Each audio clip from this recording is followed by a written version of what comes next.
formation qui répond aux besoins de l'économie. Aujourd'hui, si la Guinée doit émerger en 2035, il y a des métiers qui n'existent pas aujourd'hui, qui vont exister demain. Et comment on prépare justement les jeunes à occuper ces métiers? On parle des mines. La Guinée, c'est un pays où les mines sont le moteur de l'économie. Est-ce que vous avez des écoles qui forment les gens à tous les métiers des mines? Oui ou non? Oui ou non, je ne sais pas. Il y a maintenant l'école régionale des arts. D'accord.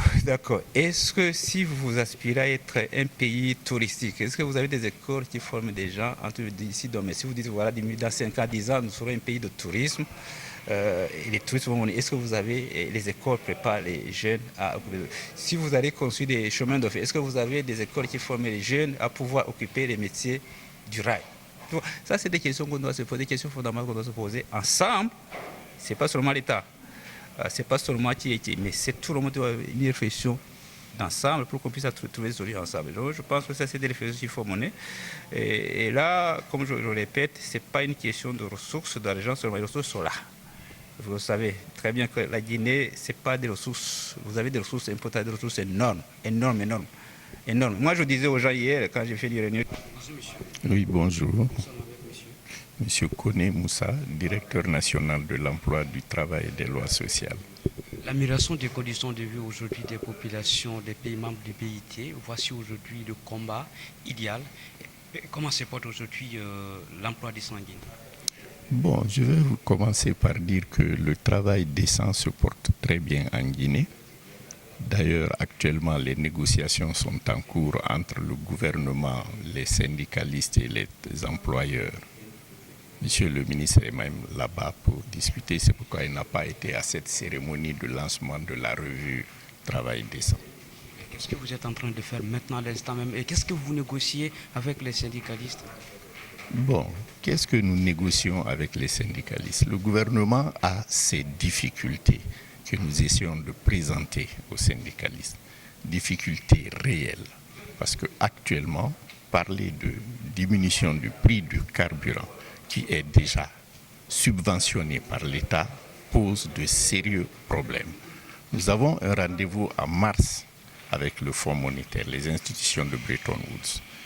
Nous voulons être à jour avec ces institutions. C'est pourquoi nous demandons un moratoire par rapport à cette revendication. Et techniquement, juridiquement, qu'est-ce que vous avez fait? Est-ce qu'il y a déjà un document élaboré pour permettre vraiment à tous les Guinéens d'avoir un emploi décent? Ou bien est-ce que l'État a déjà défriché d'autoroutes pour permettre à ces nombreux Guinéens qui veulent vraiment avoir une vie meilleure? Bon, techniquement, je peux vous dire que nous sommes en train de travailler avec le PNUD sur la politique nationale de l'emploi. Nous sommes en train de travailler sur la politique nationale de l'emploi. C'est déjà le document de base pour que chacun puisse avoir un travail décent en République de Guinée. Et qu'est-ce que vous avez proposé au PNUD pour que vraiment ça soit exemplaire en Guinée? Et que ce soit exemplaire en Guinée, ça je ne peux pas vous le certifier. Mais ce que je peux vous le dire, c'est que c'est possible que le travail décent soit une réalité en Guinée dans un très proche avenir. Monsieur Koné, pourquoi jusqu'à présent le travail décent n'est pas une réalité alors? Bon, ne me dites pas que le travail décent n'est pas une réalité. Parce que vous êtes en train de battre pour ça. Non, nous sommes en train de voir comment définir une politique de travail décent.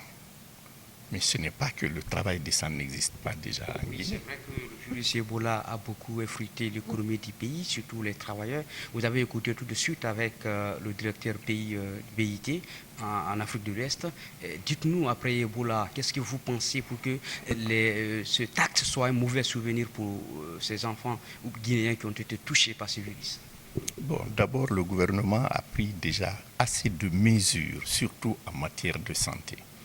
Pour ceux qui ont suivi les discussions budgétaires pour l'année 2016, je suis certain que la marge budgétaire du ministère de la Santé a sérieusement augmenté.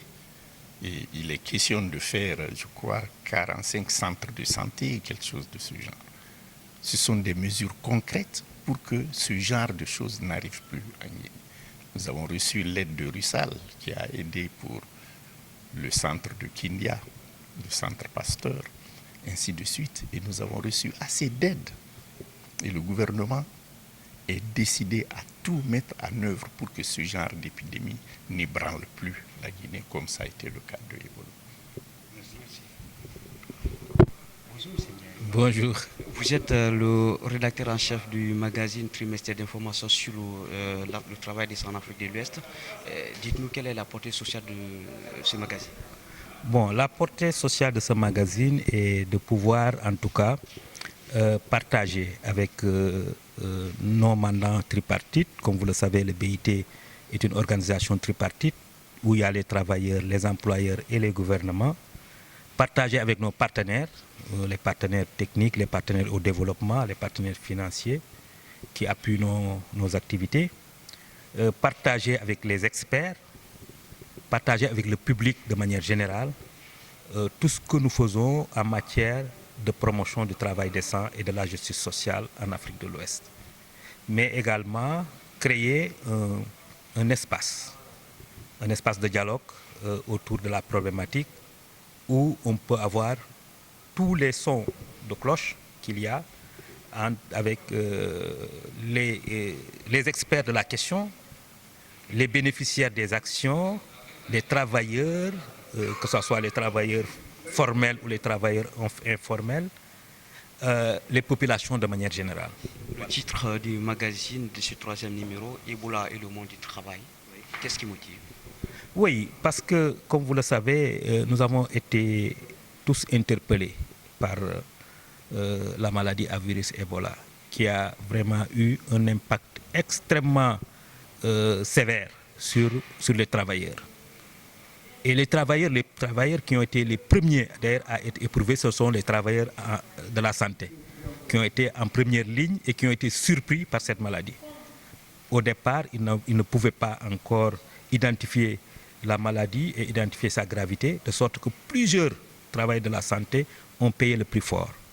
Donc, et dans les entreprises, dans les marchés, au niveau des champs d'agriculture, beaucoup de personnes qui travaillaient pour gagner leur vie ont perdu leur vie parce qu'ils ont été surpris par la maladie à virus Ebola. Donc, oui. Après 3 mois, nous allons connaître la 4e édition, c'est-à-dire le 4e numéro de ce magazine. Est-ce que vous avez imaginé déjà un titre que vous allez donner peut-être pour ce Ebola? Oui, nous avons même commencé le 4e numéro qui sera sur la formation professionnelle. Donc nous allons également là aussi inviter l'ensemble des parties prenantes à s'exprimer sur la question. C'est important aujourd'hui de s'arrêter et de penser la formation professionnelle. Aujourd'hui, vous savez, tous nos pays ont des stratégies de développement. Et quand ils nous parlent de leur stratégie de développement, ils nous parlent de 500 000 emplois par an. Mais c'est quel emploi? Est-ce que pour ces emplois, il y a des qualifications requises? Par exemple, si je prends l'exemple du Sénégal, où il y a le plan Sénégal émergent, quand on parle de 500 000 emplois, c'est 500 000 emplois dans le secteur primaire et le secteur secondaire. Or, si nous voyons les écoles de formation, surtout les écoles de formation supérieure, ils sont plus concentrés dans le secteur tertiaire et dans le secteur quaternaire. Qu'est-ce qu'il faut faire pour qu'au moment où les programmes sont là, où les emplois sont là, qu'on puisse avoir les personnes qualifiées pour pouvoir, en tout cas, occuper ces emplois? Dans nos pays, nous avons des ressources naturelles, les ressources minières, les ressources énergétiques, etc. Ces ressources, pour la plupart, actuellement, sont exportées comme matière première. Mais si nous voulons nous développer, très certainement, on va penser à les transformer sur place. Est-ce que nous avons préparé, nous avons préparé nos jeunes à partir de la formation professionnelle à avoir suffisamment de qualifications? Donc c'est pourquoi on s'est dit, voilà une problématique peut-être qui va être intéressante, où on pourra en tout cas discuter à travers l'Afrique de l'Ouest et même au-delà pour voir comment en tout cas aborder cette question. Un mot sur la ligne éditoriale du magazine. Oui, la ligne éditoriale, c'est en fait un magazine qui est porté sur le partage, en tout cas, des informations techniques. D'abord, c'est la première partie, c'est les informations techniques par les experts, etc. Mais également la contribution, le reportage. Par exemple, vous voyez que dans chaque magazine, il y a des journalistes dans les pays que nous couvrons qui sont appelés à faire des articles journalistiques sur des questions. il y a également les interviews, etc., etc. Mais dans tous les cas, ce que nous voulons, c'est de nous concentrer sur les choses qui marchent, de nous concentrer sur les bonnes pratiques, de nous concentrer sur les bonnes leçons. Nous n'ignorons pas les échecs, mais le fait de s'arrêter sur les échecs, ça ne fait pas avancer les gens. Ce qui fait avancer les gens, c'est de dire, si vous voulez avancer, voilà quelqu'un qui avance, voilà quelque chose qui marche, voilà quelque chose qui paye. Donc c'est à ce niveau-là que nous voulons aller. Merci, ok, monsieur Ndiaye, comment... Ouais. Ok.